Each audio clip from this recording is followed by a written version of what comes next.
Charge हो रहा है। इससे दिल्ली में यमुना का जलस्तर लगातार बढ़ रहा है। 1 सितंबर की सुबह बैराज के गेट खोले गए थे और अब तक लाखों क्यूसेक पानी यहां पर छोड़ा जा रहा है और यही कारण है कि यमुना का जलस्तर लगातार बढ़ रहा है और यमुना के आसपास इलाकों को पानी यानी बाढ़ से उनको डर सता रहा है। इस दौरान उत्तर प्रदेश की तरफ बनाई गई जो सुरक्षा दीवार है उसके कंक्रीट ब्लॉक पानी की तेज धार में बह गए हैं। वहीं 1 दर्जन गांव में भूमि कटाव से ग्रामीण दहशत में हैं। सिंचाई विभाग का दावा है कि बैराज को कोई खतरा नहीं है और मरम्मत का काम जल्द शुरू किया जाएगा। लेकिन आप देखिए जो कंक्रीट वॉल है वो किस तरह से धराशायी हो चुकी है। हालांकि प्रशासन जरूर ये कह रहा है कि घबराने की जरूरत नहीं है, जो मरम्मत का काम है वो जल्द शुरू किया जाएगा। बैराज को कोई खतरा नहीं है, लेकिन जिस तरह से 1 दर्जन गांव में भूमि कटाव हुआ है और ग्रामीणों की जो चिंता है, जो दहशत है, वो कम नहीं हो पा रही है। तो हथनीकुंड बैराज से गेट खोलकर लाखों क्यूसेक पानी जो छोड़ा जा रहा है, जिस वजह से यमुना का जलस्तर लगातार बढ़ रहा है।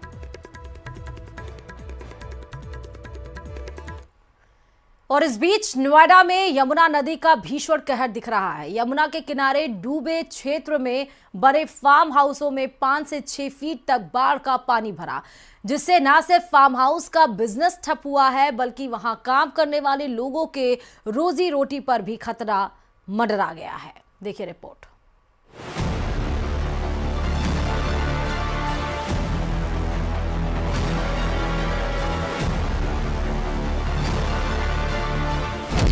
हथनीकुंड का पानी बना नोएडा के लिए काल। यमुना के रौद्र रूप में डूबे नोएडा के फार्म हाउस में 5 से 7 फीट तक भरा यमुना का पानी। सड़कों पर पानी भरा है, चारों तरफ पानी ऐसे दिख रहा है जैसे कोई उफनता नाला। बाढ़ में डूबा एरिया नोएडा के उस इलाके का है जो इस वक्त में जगमग करता था। इस जगह पर पार्टियों का दौर चलता था। नोएडा के रईसों की शामें रंगीन होती थी, लेकिन यहाँ सन्नाटा पसरा है। इस इलाके में बने फार्म हाउस का बिजनेस पूरी तरह से ठप हो गया है। पार्टियों के लिए कई सारी बुकिंग कैंसिल हो गई हैं, क्योंकि अपने रौद्र रूप में आई यमुना नदी ने अपने डूब क्षेत्र को डुबो दिया है।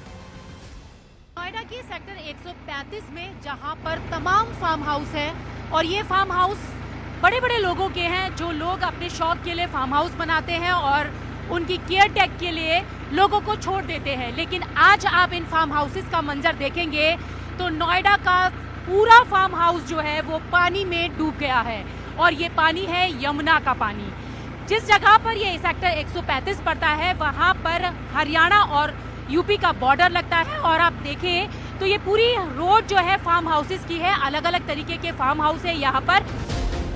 नोएडा के सेक्टर 135 इलाके में 1-2 नहीं बल्कि सैकड़ों फार्म हाउस हैं, जो इस वक्त यमुना के उफान में समाये हैं। सिर्फ ये फार्म हाउस ही नहीं डूबे हैं, बल्कि बाढ़ के इस पानी ने यहाँ काम करने वाले लोगों के पेट पर भी लात मारी है। इन फार्म हाउस में काम करने वाले हजारों लोगों को सुरक्षित जगहों पर भेज दिया गया है। अब जिस तरीके से बाढ़ जैसी स्थिति हो रही है, कितना बिजनेस पर असर पड़ रहा है? बहुत इफेक्ट पड़ता है। बहुत सी गायें थी यहाँ पे, काफी गौशाला हैं, उन पे भी समस्या है। सारे टूट रहे हैं, हमने लोग छोड़ रखे हैं यहाँ पे, उनके भी साथ समस्या है। तो अब उनको सब लोगों को शिफ्ट किया है यहाँ से। बिल्कुल शिफ्ट किया है, लेकिन बहुत सारे लोग ऐसे भी हैं जो फार्म हाउस तो बनाते हैं, यहाँ रहते नहीं है। केयर टेक के लिए उन्होंने लोगों को रखा है। वो लोग तो कह रहे हैं उनके मालिक तो उनको पूछने भी नहीं है। ऐसा भी है क्या? ऐसा अभी तक तो मुझे पता नहीं है। हमने तो अपने लोगों को सबको निकाल दिया यहाँ से, और रहने के लिए भी जितने भी यहाँ केयर टेकर हैं, आसपास के भी जितने, हमने अपनी प्रॉपर्टी में उनको रखा हुआ है। नोएडा में यमुना किनारे डूब क्षेत्र में रहने वाले लोगों के लिए बाढ़ किसी काल से कम नहीं है। लोगों की फसलें खराब हो चुकी हैं, घर का सारा सामान बह गया है, तो यहाँ काम करने वाले मजदूरों के लिए रोजगार का संकट भी पैदा हो गया है। सारा सामान बह गया आपका? तो अब तो काम भी नहीं हो पा रहा, सब्जियां भी खराब हो गई, फसल भी खराब हो गई। सब्जी भी खराब हो गई, फसल भी खराब हो गई। क्या करे, अब चुपचाप पड़े हैं। जो सरकार देखेंगे क्या करेगा। हाँ, न तो चले जाएंगे अपने बच्चे बुच्चे लेकर घर। तो सरकार की तरफ से खाना वाना मिल रहा है? हाँ, खाने तो मिल रहा है, कपड़ा लता तो कैसे चलेगा, सब तो उसी में बह गया। कोई मालिक आया मिलने? नहीं, मालिक कोई नहीं आया। हम लोग ठेके पर पैसा ठेका दे दिया और ठेका उसका पूरा हो गया। हम लोग का तो पैसे बचे नहीं, या कोई खेत वाला मालिक नहीं आया हमारे पास। अब तो सरकार देगा तो उसी के देगा पैसा। यमुना नदी में बाढ़ से पहले उसके किनारे के इलाके गुलजार थे। यमुना के डूब क्षेत्र में बने ये फार्म हाउस पार्टियों के लिए काफी पसंदीदा जगह थे, लेकिन बाढ़ की वजह से डूब क्षेत्र में बने फार्म हाउस का धंधा खत्म हो गया है। आप यहाँ पानी में क्या पानी देखने आए हैं? जी देखना है, हमारा फार्म हाउस है ना यहाँ पे। अच्छा, कितनी बुकिंग्स कैंसिल हो गई? बुकिंग तो काफ़ी कैंसिल हो गई, जितनी बुकिंग थी। अब पिछले एक हफ्ते में कोई बुकिंग ही नहीं आ रही है, सारे बुकिंग कैंसिल हो रहे हैं। यमुना नदी अपने उफान पर है। दिल्ली से लेकर नोएडा तक यमुना नदी के किनारे के इलाके डूबे हुए हैं और चारों तरफ बर्बादी का मंजर दिखाई दे रहा है। और दिल्ली के बाद सीधे आपको पंजाब लेकर चलते हैं, जहां बाढ़ की मार है। पंजाब इस वक्त भीषण बाढ़ के संकट से जूझ रहा है। राज्य के 23 जिलों के 1902 गांव जलमग्न हो चुके हैं। करीब 15 जिलों की 3,84,000 से ज्यादा आबादी प्रभावित हुई है। अब तक 43 लोगों की मौत हो चुकी है और 3 लोग लापता बताए जा रहे हैं। बाढ़ प्रभावित इलाकों में 196 राहत कैंप चल रहे हैं, जहां 6,755 लोग ठहरे हुए हैं। वहीं 1,71,000 हेक्टेयर फसलों को भारी नुकसान पहुंचा है। राहत बचाव कार्य के लिए एनडीआरएफ, एसडीआरएफ, सेना और वायुसेना की टीम लगातार जुटी हुई है।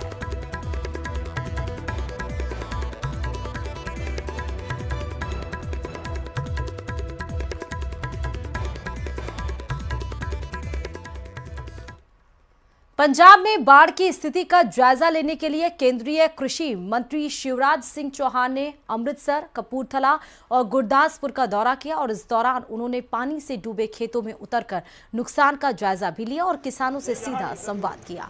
किसानों ने फसलों के भारी नुकसान की जानकारी दी, जिस पर शिवराज सिंह ने भरोसा दिलाया कि सरकार किसानों के साथ खड़ी है। उन्होंने कहा कि स्थिति गंभीर है, लेकिन हर संभव मदद की जाएगी।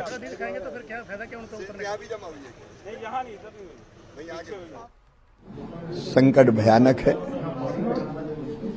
जल प्रलय के कारण फसलें पूरी तरह से जो डूबी है वो तबाह और बर्बाद हुई है। 1400 गांव बुरी तरह प्रभावित है। अभी कपूरथला और मैं जाने वाला हूं। सर, क्या लगता है जिस प्रकार से स्थिति यहाँ पर सब गंभीर है, कुछ विशेष पैकेज आप लोग क्या? अभी आकलन होगा क्षति का। केंद्र सरकार ने 2 केंद्रीय टीमें भेज दी है जो नुकसान का आकलन करेगी। राज्य सरकार भी अपनी तरफ से असेसमेंट करेगी। मैं केवल इतने ही कहता हूं, प्रधानमंत्री जी के निर्देश पर आया हूं। संकट की इस घड़ी में अपने पंजाब के साथ, अपने पंजाब के किसान भाइयों और बहनों के साथ, पंजाब की जनता के साथ सरकार डट के खड़ी है और इस संकट के पार निकाल कर ले जाएगी। चलिए, अब पंजाब के बाद जल प्रहर की सीधे तस्वीरें हिमाचल प्रदेश से भी निकलकर सामने आ रही हैं। हिमाचल प्रदेश के कुल्लू जिले की भुंतर तहसील में नाले में आए सैलाब ने तबाही मचा दी है। भारी बारिश के बाद नाले में आए मलबे और तेज पानी ने कई मकानों को नुकसान पहुंचाया है। राहत की बात यह है कि इस हादसे में किसी तरह का जान का नुकसान नहीं हुआ। प्रशासन और स्थानीय लोग मौके पर मौजूद रहकर हालात पर काबू पाने की कोशिश कर रहे हैं। इलाके में पानी और मलबा भर जाने से लोगों में दहशत का माहौल है। आप हिमाचल प्रदेश के कुल्लू जिले को देख रहे हैं, जहां पर देखिए नाले ने किस तरह से तबाही का मंजर गढ़ दिया है। वहां पर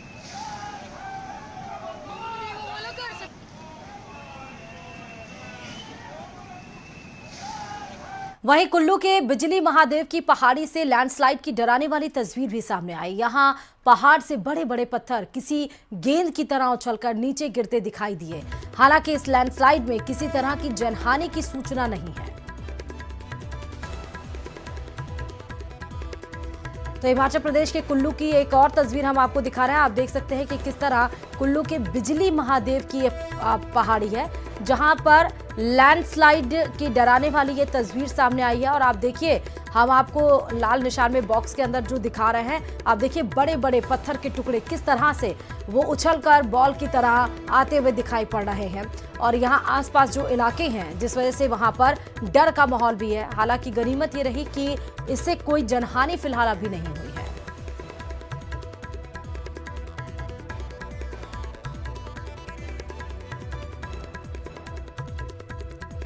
और हिमाचल प्रदेश के लाहौल स्पीति जिले से हैरान करने वाली तस्वीर भी सामने आई।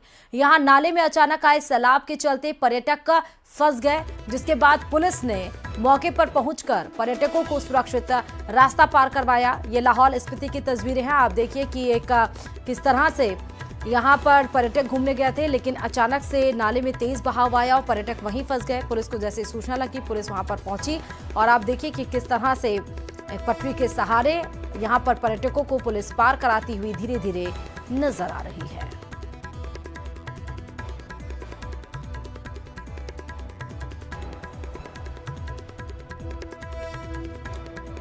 तो हिमाचल प्रदेश की लाहौल स्पीति की आप तस्वीर देख रहे थे। इसके पहले आप कुल्लू की तस्वीरें देख रहे थे, पहाड़ी पर जहां पर बड़े बड़े पत्थर बॉल की तरह उछलकर नीचे आते हुए दिखाई दे रहे हैं। तो वहीं आपको कुल्लू की हमने वो भी तस्वीर दिखाई जहां नाले से जल सैलाब आया और उसके बाद जल सैलाब के साथ न सिर्फ बल्कि मलबा भी आया और आसपास कितने घरों को उसने बर्बाद कर दिया। हालांकि कोई जनहानि नहीं हुई। और यहीं हिमाचल प्रदेश के लाहौल स्पीति में भी आप देखिए जहां पर्यटक घूमने के लिए आए थे, लेकिन यहां पर अचानक से तेज बहाव आया नाले का और जिस वजह से पर्यटक फंस गए और पुलिस ने उनको सुरक्षित बाहर निकाला है। आपको सबसे पहले हमने राजधानी दिल्ली, फिर उसके बाद पंजाब, हिमाचल प्रदेश के बाद अब आपको सीधे केदारनाथ की तस्वीरें हम दिखा रहे हैं, जहां गुरुवार को केदारनाथ के चोराबाड़ी ग्लेशियर में हल्का एवलांच देखा गया। इस घटना के बाद प्रशासन सतर्क हो गया और रेस्क्यू टीमों को एहतियातन अलर्ट पर रखा गया है। राहत की बात यह है कि इसमें किसी तरह का नुकसान नहीं हुआ है और हालात पूरी तरह सामान्य है। ये आपको केदारनाथ की तस्वीरें दिखा रहे हैं। आप देखिए जहां गुरुवार को यानी कि बीते कल केदारनाथ के चोराबाड़ी ग्लेशियर में हल्का सा एवलांच यहां पर देखा गया। हालांकि अभी तक प्रशासन अलर्ट हो चुका है और रेस्क्यू टीमों को भी अलर्ट मोड पर रखा गया है, लेकिन अभी तक किसी तरह का कोई नुकसान फिलहाल अभी नहीं हुआ है। जो स्थिति है वो फिलहाल सामान्य बताई जा रही है, लेकिन एवलांच का ये तस्वीरें डराने वाली है, इसलिए प्रशासन ने हर तरफ चारों तरफ अलर्ट जरूर कर दिया है कि अगर थोड़ा सा भी मूवमेंट या यहाँ पर ऐसा लगता है कि भीषण तबाही अगर एवलांच और थोड़ा एक्टिव रूप अपना लेगा तो यहाँ पर मंजर कुछ और फिलहाल अलग हो सकता है, लेकिन फिलहाल अभी तस्वीरें सामान्य हैं। जम्मू कश्मीर नेशनल हाईवे बीते एक हफ्ते से बंद है। इसका असर सिर्फ ट्रैफिक पर ही नहीं बल्कि आम लोगों की रोजमर्रा की जिंदगी पर भी दिख रहा है। बारिश और लैंडस्लाइड की वजह से उधमपुर जिले के 30 से 35 गांव का संपर्क पूरी तरह से कट चुका है। फिलहाल प्रशासन ने कोशिश लगातार उसकी जारी है और कोशिश कर करीब 200 सड़कों को आंशिक रूप से ठीक किया गया है, लेकिन 365 से ज्यादा सड़कें अभी भी पूरी तरह से खराब हैं। वहीं नेशनल हाईवे पर हालात सबसे गंभीर हैं, जहां 37 जगहों पर सड़कें पूरी तरह ध्वस्त हो चुकी हैं। कि ये नेशनल हाईवे है, मेरी मौजूदगी उधमपुर में है। जम्मू कश्मीर नेशनल हाईवे उधमपुर जखैनी मोड़ में मेरी मौजूदगी है और यही रास्ता है। यहाँ से उधमपुर का बाजार है, यहाँ से भी गाड़ियां बंद है। आप देखिए बड़े बड़े ट्रक जो है वो पूरी तरीके से यहाँ पर लगा दिए गए हैं। कंप्लीट यहाँ पर यातायात की जो आवाजाही है पूरी तरीके से बंद है। ये ड्राइवर बेसब्री से इंतजार इस बात का कर रहे हैं कि अब बारिश थम चुकी है, हो सकता है कि रास्ता भी खुल जाए और रास्ता खुलने के बाद अपनी डेस्टिनेशन तक ये पहुंच जाए, क्योंकि ये जो ट्रकों में आप देखिए कितना सामान लदा हुआ है।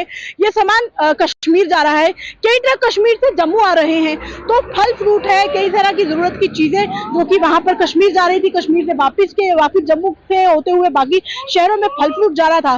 तो ऐसे में दिक्कतें यहाँ पर आ रही हैं। ये लोग, ये ड्राइवर हैं सारे जो यहाँ पर ऊपर मोड़ पे बैठे हुए हैं, इनकी गाड़ियां हाईवे पे लगी हुई हैं, इंतजार इस बात का कर रहे हैं कि अब बारिश थम चुकी है तो हो सकता है कि बारिश थमने के बाद रास्ता जल्दी साफ होगा। और ये लोग कई दिनों से जो यहाँ पर फंसे हुए हैं, इनको काफी ज्यादा दिक्कतों का सामना करना पड़ रहा है। खाने पीने की मुश्किलें इन लोगों को, जो ड्राइवर है खासकर, उनको करनी पड़ रही हैं। तो पूरी तरीके से हाईवे जो है वो बंद हो चुका है। ऐसे में पुलिस प्रशासन जो है वो लोगों को ये समझा रहा है कि अनावश्यक वो सफर ना करे, बाहर ना निकले, क्योंकि कुछ लोगों को ऐसा लग रहा है कि मौसम साफ हो गया है तो हो सकता है कि रास्ते भी क्लियर हो गए हो। लेकिन 27 से ज्यादा जम्मू कश्मीर नेशनल हाईवे पे भूस्खलन हुआ है, कई जगह सड़कें जमींदोज हो गई हैं, जमीन में धंस गई हैं पूरी तरीके से। तो ऐसे में जो लोगों को मुश्किलें ना आए, लोग फंसे ना, तो पहले ही नेशनल हाईवे पे कई अलग अलग जगहों पे लोगों ने कंट्रोल रूम स्थापित किए हैं और ये बार बार वो एडवाइजरी जारी कर रहे हैं कि अपने घरों से बाहर ना निकले, क्योंकि नेशनल हाईवे अभी भी जो खुला नहीं है। तो वहीं मध्य प्रदेश के उज्जैन और आसपास के इलाके में भी भारी बारिश की वजह से नदी नाले उफान पर है। इसके बावजूद लोग नाले पार कर रहे हैं, लापरवाही कर रहे हैं। अब उज्जैन से 75 किलोमीटर दूर खाचरोद के समीप ग्राम नंदयासी में बागेड़ी नदी की पुलिया पार करते समय एक कार पानी में बह गई। हालांकि कार सवार को ग्रामीणों ने बचा लिया। घटना का वीडियो भी सामने आया है, आप भी देखिए तस्वीरें, किस तरह से यहाँ पर लोगों ने अपनी जान को खतरे में डालकर और कार चालक को और उसमें जो लोग थे उनको बचाया गया। लेकिन इस तरह से लापरवाही का आलम हर रोज और लगभग जहाँ पर बाढ़ की स्थिति या जल प्रहार देखा जा रहा है, चाहे वो राजस्थान हो, चाहे आप ये मध्य प्रदेश की तस्वीरें देख रहे हैं, तमाम ऐसे स्टेट से इसी तरह की तस्वीरें लापरवाही की सामने आ रही है। अगली तस्वीर भी उज्जैन से है, जहां महाकाल थाना क्षेत्र में बाढ़ में फंसे लोगों का रेस्क्यू किया गया है। रणजीत हनुमान मंदिर के पास 14 लोगों का रेस्क्यू किया गया। बाढ़ में फंसने की सूचना पर एसडीआरएफ की 7 सदस्यीय टीम मौके पर पहुंची और सभी लोगों को सुरक्षित निकाल लिया गया।